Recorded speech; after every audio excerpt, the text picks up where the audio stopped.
एक घने जंगल में टोनी अपनी बेटी टुनटुनी के साथ रहती थी। एक दिन टोनी की बहन की मौत लंबी बीमारी से हो जाती है। तब टोनी अपनी बहन के घर जाती है। माँ, मुझे छोड़कर तुम कहाँ चली गई माँ? मैं अब किसके सहारे रहूंगी माँ? अच्छा होता आप मुझे भी अपने साथ ले गई होती। बेटा, तू अकेली नहीं है। आज से मैं तेरी माँ हूँ। मैं तुझे अपने घर लेकर चलूंगी। टोनी चिंकी को लेकर अपने घर आती है। बेटा, तू किसी भी चीज की चिंता मत करना। यहाँ तेरी बहन टुनटुनी भी है। तुम दोनों साथ साथ रहना। मैं तुम्हारा दाखिला भी टुनटुनी के स्कूल में करा दूंगी। हाँ चिंकी, तुम चिंता मत करना। मैं टुनटुनी तुम्हारी बहन हूँ। आज से मैं भी तुम्हारा ध्यान रखूंगी। जल्द ही चिंकी पूरे घर में घुल मिल जाती है। टोनी टुनटुनी से ज्यादा चिंकी पर ध्यान देने लगती है। एक दिन टोनी किचन में खाना बना रही थी। माँ, खाने में क्या बनाया है? मुझे बहुत जोरों से भूख लगी है। रुक जा चिंकी, मैं अभी तुझे खाना निकाल कर दे रही हूँ। चिंकी किचन में पड़े चाकू को उठाकर उससे खेलने लगती है। तभी उसका पर कट जाता है। माँ, मेरा पर कट गया। चिंकी, तू भी ना बेटा चाकू लेकर क्यों खेल रही थी? रुक, मैं अभी तेरी मरहम पट्टी कर देती हूँ। थोड़ी देर बाद ये ले चिंकी, मैं तुझे अपने हाथों से खाना खिला देती हूँ। टोनी चिंकी को अपने हाथों से खाना खिलाने लगती है। तभी टुनटुनी वहाँ आती है। माँ, मुझे भी आपके हाथों से खाना खाना है। टुनटुनी, बच्ची नहीं है तू, अपने हाथ से भी खा सकती है। माँ, जब से चिंकी आई है तुमने मुझसे प्यार करना छोड़ दिया है। जाओ, मैं नहीं खाती, मुझे नहीं खाना। टुनटुनी, ये तू कैसी बातें कर रही है? चिंकी भी तो तेरी ही बहन है। तू देख नहीं रही इसके चोट लग गई है। माँ, मुझे फालतू की बातें नहीं सुननी। मैं अपने कमरे में जा रही हूँ। गुस्से में टुनटुनी अपने कमरे में चली आती है और सोचने लगती है, जब से ये चिंकी की बच्ची इस घर में आई है, माँ उसी को प्यार कर रही है। आज चिंकी की वजह से मुझे डांट खानी पड़ी है। मैं इसे नहीं छोड़ूंगी, इसे सबक सिखाकर ही रहूंगी। अगले दिन टुनटुनी, तू चिंकी को अपने साथ स्कूल ले जा। मैंने तेरा और चिंकी का टिफिन पैक कर दिया है। स्कूल में लंच होगा तो तू भी चिंकी को खिला देना। ठीक है माँ। टुनटुनी चिंकी को रेलवे ट्रैक से स्कूल ले आती है।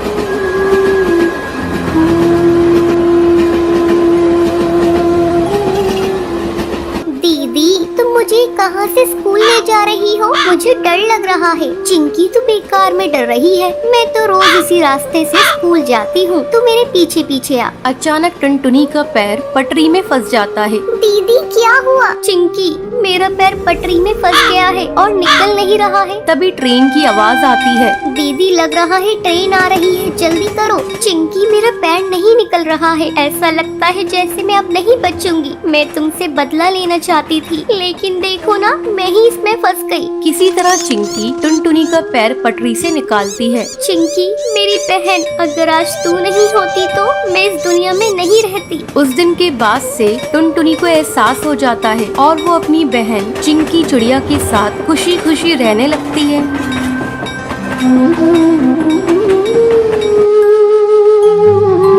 एक जंगल में ऑटो चलाने वाला बंटी कबूतर रहता था। एक बार की बात है, बंटी कबूतर रात में सवारी छोड़ने के लिए काफी दूर आ जाता है। तभी उसे रास्ते में एक चिड़िया दिखाई देती है। अरे, ये कितनी खूबसूरत चिड़िया है। अच्छा है, वापसी में एक सवारी मिल गई। पूछता हूँ इस चिड़िया को कहाँ जाना है। रुको रुको ना। हाँ चिड़िया बहन, बोलो कहाँ जाओगी तुम? जहाँ आप जाएंगे वहाँ जाऊंगी मैं। चिड़िया बहन, मैं तो अपने घर जाऊंगा। चलिए आप बैठ जाइए, मैं आपको रास्ते में छोड़ दूंगा। जरा जगह तो दीजिए, जब भी तो बैठूंगी मैं। अरे चिड़िया बहन, आप पीछे बैठिए जहाँ सवारी बैठती है। उसकी ये बातें सुनकर बंटी कबूतर को बहुत अजीब लगता है। तभी उसकी नजर उसके पैरों पर पड़ती है। उसके पैर उल्टे होते हैं, जिसे देखकर वो डर जाता है। अरे भागो, बहुत भागो रे, भागो भैया। कहाँ जाएगा तू बचकर बंटी कबूतर? आज तो तुझे छोड़ूंगी नहीं। कितने दिनों बाद मेरी प्यास बुझेगी।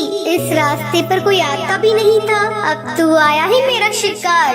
तभी टूनी चिड़िया की आत्मा अपने असली रूप में आ जाती है। वो जोर जोर से हंसने लगती है। कभी वो गायब हो जाती, कभी सामने आ जाती। बंटी कबूतर डर के मारे तेजी से अपना ऑटो भगाता है। वो शीशे में देखता है आत्मा उसका पीछा नहीं कर रही है। वो जंगल के ऑटो स्टैंड पर अपना ऑटो रोकता है। वहीं उसका दोस्त कालू कौवा खड़ा होता है। क्या हुआ बंटी कबूतर, तू इतना घबराया हुआ क्यों है? बंटी कबूतर कालू कौवे को सारी बात बताता है। अरे पागल, इतना सुनहरा मौका हाथ से निकाल दिया तूने। उस चिड़िया की आत्मा का एक पंख तोड़ लेता, वो तेरी गुलाम बन जाती।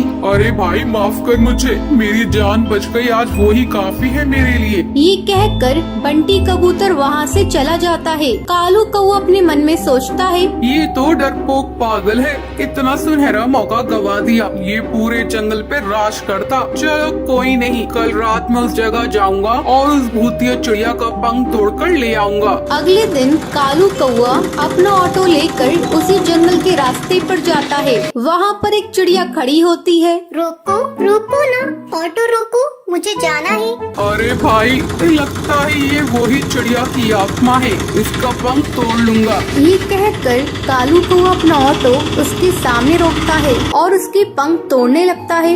अरे बेवकूफ कौवे बदमाश, तेरी हिम्मत कैसे हुई? तूने मेरे पंख तोड़ने की कोशिश की। रुक, तुझे अभी बताती हूँ। टुनटुनी चिड़िया पास में पड़े डंडे से उसे बहुत मारती है। अरे बहन, मुझे माफ कर दो, मुझे लगा तुम एक चिड़िया की आत्मा हो। अरे बदतमीज, तुझे मैं कहाँ से आत्मा नजर आ रही हूँ? चल भाग यहाँ से। टुनटुनी ये कहकर वहाँ से चली जाती है, पर टूनी चिड़िया की आत्मा पेड़ के पीछे खड़े होकर ये सब देख रही होती है। अगले दिन कालू कौवा फिर से अपना ऑटो लेकर वहाँ पर आता है। भाई आज तो पहले उसके पैर देखूंगा, तभी उसके पंख तोड़ूंगा, वरना कल की तरह पिटाई हो जाएगी मेरी। अब फिर से वहाँ पर एक चिड़िया खड़ी होती है। रोको रोको ना ऑटो, मुझे जाना है। कालू कौवा उसके पैर देखता है, उसके पैर उल्टे होते हैं। जैसे ही कालू कौवा उसके पंख तोड़ने वाला होता है, तभी टूनी चिड़िया की आत्मा अपने असली रूप में आ जाती है। बहुत डरावनी आवाज़ें सुनाई देती है।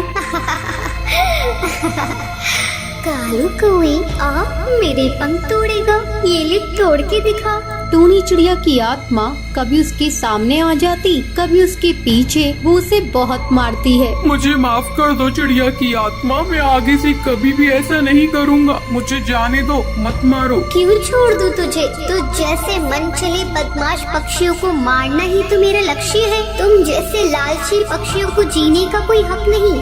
तभी वहाँ पर बबलू कबूतर ऑटो में अपनी सवारी बिठाकर वहाँ से गुजर रहा होता है। अरे चिड़िया की आत्मा, छोड़ दो उसे, मैं तुमसे विनती करता हूँ। नहीं, मैं इसे नहीं छोड़ सकती। तुम जानते हो, एक बार ऐसे ही मैं इस जंगल से ऑटो में जा रही थी। उस ऑटो वाले ने मेरा सामान लूट कर मुझे जान से मार दिया।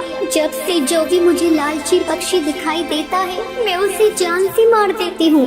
तभी सुंदरी कौवी बोलती है, अरे टोरी चिड़िया, तुम सही कह रही हो, तुम्हारे साथ गलत हुआ है, लेकिन तुम भी सही नहीं कर रही हो। ना जाने कितने पक्षियों को तुम मार रही हो। वो सब उसे बहुत समझाते हैं। वो कालू कौवे को छोड़ देती है। मुझे माफ कर दो, तुम सब सही कह रही हो। मैंने अपने इंतकाम पूरा करने के लिए ना जाने कितने पक्षियों के परिवार को तोड़ा है, पर अब नहीं। इस दुनिया में तुम जैसे नेक दिल पक्षी भी होते हैं। ये कहकर वो वहाँ से चली जाती है। टुनटुनी का पति बंटी एक कुली था। वो नदी पार से आने वाले पक्षियों के सामान को इधर से उधर करता था। एक दिन जब बंटी काम पर जा रहा था, तब टुनटुनी उससे कहती है, अजी, अपनी सेहत का भी ध्यान रखा करो। सभी किसी न किसी दिन छुट्टी लेते हैं, लेकिन तुम तो रविवार को भी काम करते हो।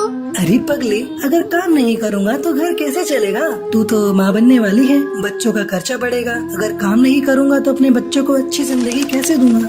आपसे तो बात करना ही बेकार है। ये लीजिए पोटली, इसमें मैंने रोटी और चावल रख दिए हैं, समय से खा लीजिएगा।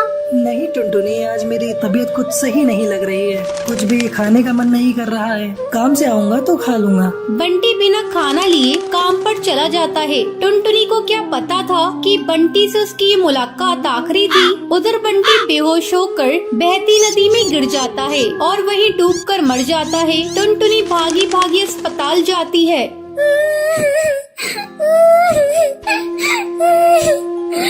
बंटी, ये क्या हो गया? सब कुछ एक पल में खत्म हो गया। अब ये बच्चा किससे अपना पापा कहेगा? मैं तुम्हें कई बार समझा रही थी, अपनी सेहत का ध्यान रखो, लेकिन तुम तो मेरी बात मानते ही नहीं। अब मैं क्या करूँ बंटी? समय तेजी से पंख लगाकर उड़ने लगता है। टुनटुनी एक बच्ची को जन्म देती है। एक दिन टुनटुनी के पास डाकिया एक खत लेकर आता है।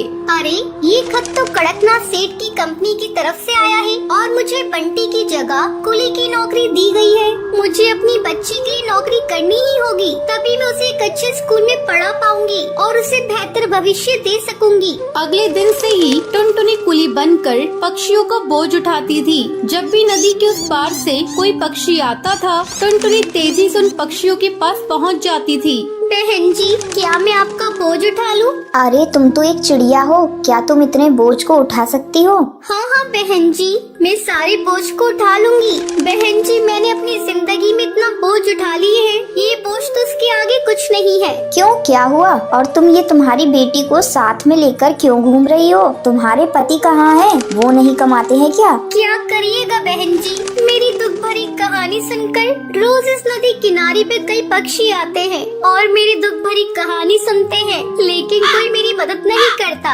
अरे तुम मुझे तो बताओ, मैं तुम्हारी जरूर मदद करूंगी। क्या बताऊं बहन जी, मेरे पति की मौत इसी नदी में डूबकर हो गई थी। उसके बाद से मैं यहाँ कुली की नौकरी कर रही हूँ। देखो टुनटुनी, जब तुम्हारी बेटी थोड़ी बड़ी हो जाएगी तो उसको मेरे स्कूल में डाल देना। मैं उसे पढ़ा लिखा कर एक अफसर बनाऊंगी। मैं तुम्हें अपना पता दे देती हूँ। वो बुलबुल चिड़िया टुनटुनी को अपना पता दे देती है। इसी तरह कई साल गुजर जाते हैं। एक दिन जब टुनटुनी अपना घर साफ कर रही थी, तभी उसे उस बुलबुल का दिया हुआ पता मिलता है। अरे ये पता तो वही है जो मैडम जी ने मुझे नदी किनारे पर दिया था। मैं तो बिल्कुल भूल ही गई थी। अब मैं अपनी बेटी को लेकर मैडम जी के स्कूल में जाऊंगी और उसे वहाँ पढ़ाऊंगी। टुनटुनी अपनी बेटी को लेकर उस पते पर पहुँचती है। आओ आओ टुनटुनी, बहुत दिन हो गए तुमसे मिले।